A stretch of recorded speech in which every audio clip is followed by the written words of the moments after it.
NEET പരീക്ഷാ ചോദ്യപേപ്പർ ചോർച്ച വിഷയവുമായി ബന്ധപ്പെട്ട പ്രതിഷേധം വ്യാപകമായി തുടരുകയാണ്. കേന്ദ്രമന്ത്രി ധർമ്മേന്ദ്ര പ്രധാന്റെ രാജി ആവശ്യപ്പെട്ടുകൊണ്ട് സോനം വാങ്ചുക് തുടങ്ങിവെച്ച പ്രതിഷേധം കോക്രോച്ച് ജനതാ പാർട്ടി ഏറ്റെടുത്തതോടെ അതിന്റെ മുഖം തന്നെ മാറി. രാജ്യത്തിന്റെ നാനാഭാഗത്തു നിന്നുള്ള ലക്ഷക്കണക്കിന് വിദ്യാർത്ഥികളാണ് പ്രതിഷേധത്തിന് ഐക്യദാർഢ്യം പ്രഖ്യാപിച്ചുകൊണ്ട് ജന്തർ മന്ദറിലെത്തിയത്.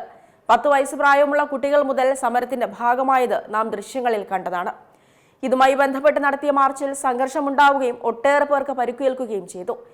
വിഷയം വലിയ ചർച്ചയായ സാഹചര്യത്തിൽ തെന്നിന്ത്യയിൽ നിന്നുള്ള ഒട്ടേറെ താരങ്ങൾ ഡൽഹിയിൽ പോയി സമരത്തിന് നേരിട്ട് ഐക്യദാർഢ്യം പ്രഖ്യാപിച്ചിരുന്നു. ഒപ്പം മറ്റ് നിരവധി താരങ്ങൾ സമൂഹ മാധ്യമങ്ങളിലൂടെയും തങ്ങളുടെ പിന്തുണ രേഖപ്പെടുത്തി. ഇതോടെ കേന്ദ്ര ഭരണകൂടത്തിനെതിരെ ശബ്ദമുയർത്തിയ പല താരങ്ങളും ഇന്ന് സൈബർ ആക്രമണം നേരിടുന്നുണ്ട്.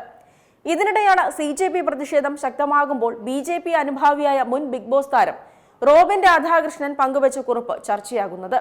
ചോദ്യപേപ്പർ ചോർച്ചയുടെ ഉത്തരവാദിത്വം നിശ്ചയിക്കേണ്ടത് അനുമാനങ്ങളുടെ അടിസ്ഥാനത്തിലല്ലെന്നും വ്യക്തമായ തെളിവുകളുടെ അടിസ്ഥാനത്തിലായിരിക്കണമെന്നുമാണ് ഭരണകൂടത്തെ പിന്തുണച്ചും കോക്രോച്ച് ജനതാ പാർട്ടിയുടെ പ്രതിഷേധത്തോടുള്ള വിയോജിപ്പ് അറിയിച്ചും റോബിൻ കുറിപ്പ് പങ്കുവച്ചിരിക്കുന്നത്. നീറ്റ്, വിദ്യാർത്ഥികൾ, വിദ്യാഭ്യാസ സംവിധാനം എന്നിവയെക്കുറിച്ച് ആത്മാർത്ഥമായ ആശങ്കയുണ്ടെങ്കിൽ സംവരണ കോട്ട, മെറിറ്റ്, വിദ്യാർത്ഥികൾക്കും മറ്റു മേഖലകൾക്കും തുല്യ അവസരങ്ങളും അവകാശങ്ങളും സംബന്ധിച്ച വിഷയത്തിൽ എന്തുകൊണ്ടാണ് മൗനം പാലിക്കുന്നതെന്നും റോബിൻ ചോദിക്കുന്നു. ഒരു മന്ത്രിയുടെയോ മറ്റേതെങ്കിലും പൊതുപ്രവർത്തകന്റെയോ രാജി ആവശ്യപ്പെടുന്നവരുണ്ടെങ്കിൽ ആ ആവശ്യം ഉന്നയിക്കുന്നതിന് വ്യക്തമായ അടിസ്ഥാനം എന്താണെന്നും റോബിൻ പങ്കുവച്ച കുറിപ്പിൽ പറയുന്നുണ്ട്. പോസ്റ്റ് പ്രത്യക്ഷപ്പെട്ടതോടെ റോബിനെതിരെ രൂക്ഷമായ വിമർശനങ്ങളാണ് ഉയരുന്നത്.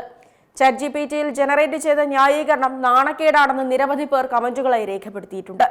ഒപ്പം സംവരണം എന്നത് ഭരണഘടനയിൽ ഉള്ളതാണെന്നും എന്നാൽ ചോദ്യപേപ്പർ ചോർച്ച RSSന്റെ ഹാൻഡ്ബുക്കിൽ ഉള്ളതാണെന്നും വിമർശകർ പരിഹസിക്കുന്നു. പ്രതിഷേധത്തിന് രാഷ്ട്രീയ ലക്ഷ്യങ്ങൾ കലർന്നിട്ടുണ്ടെന്ന് ആരോപിക്കുന്നവർ രാജ്യത്തെ വിവിധ മത്സര പരീക്ഷകളിൽ ആവർത്തിച്ചുണ്ടായ ചോദ്യപേപ്പർ ചോർച്ചയും പരീക്ഷാ ക്രമക്കേടുകളും വിദ്യാർത്ഥികളുടെ ഭാവിയെ എത്തരത്തിൽ ബാധിക്കുമെന്ന് ചിന്തിക്കേണ്ടതാണ്. പരീക്ഷാ സംവിധാനത്തിലെ ഉത്തരവാദിത്വം ഉറപ്പാക്കേണ്ടതും വിദ്യാഭ്യാസ രംഗത്ത് പരിഷ്കാരങ്ങൾ നടപ്പാക്കേണ്ടതും സർക്കാരാണ്.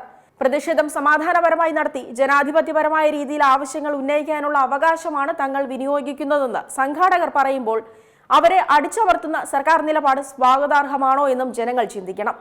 പരീക്ഷാ നടത്തിപ്പ് കൂടുതൽ സുതാര്യവും സുരക്ഷിതവുമാക്കുക, ചോദ്യപേപ്പർ ചോർച്ച തടയാൻ ശക്തമായ സംവിധാനങ്ങൾ കൊണ്ടുവരിക, കുറ്റക്കാർക്കെതിരെ വേഗത്തിൽ നടപടി സ്വീകരിക്കുക തുടങ്ങിയ ആവശ്യങ്ങളാണ് വിദ്യാർത്ഥികളും സോനം വാങ്ചുകും ഉന്നയിക്കുന്നത്.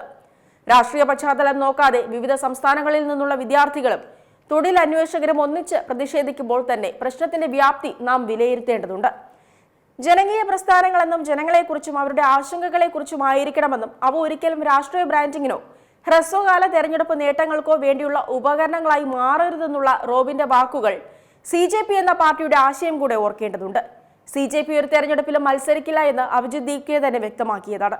പിന്നെ എവിടെയാണ് ഈ പ്രതിഷേധം രാഷ്ട്രീയ ലക്ഷ്യവും തെരഞ്ഞെടുപ്പ് നേട്ടങ്ങൾക്കുള്ള ഉപകരണവുമാവുന്നതെന്ന ചോദ്യം പ്രസക്തമാണ്. ഏറ്റവും പുതിയ വാർത്തകളും വിശേഷങ്ങളും വിരൽത്തുമ്പിലറിയാൻ Zee മലയാളം ന്യൂസ് എല്ലാ ഡിജിറ്റൽ പ്ലാറ്റ്ഫോമുകളിലും ലഭ്യം.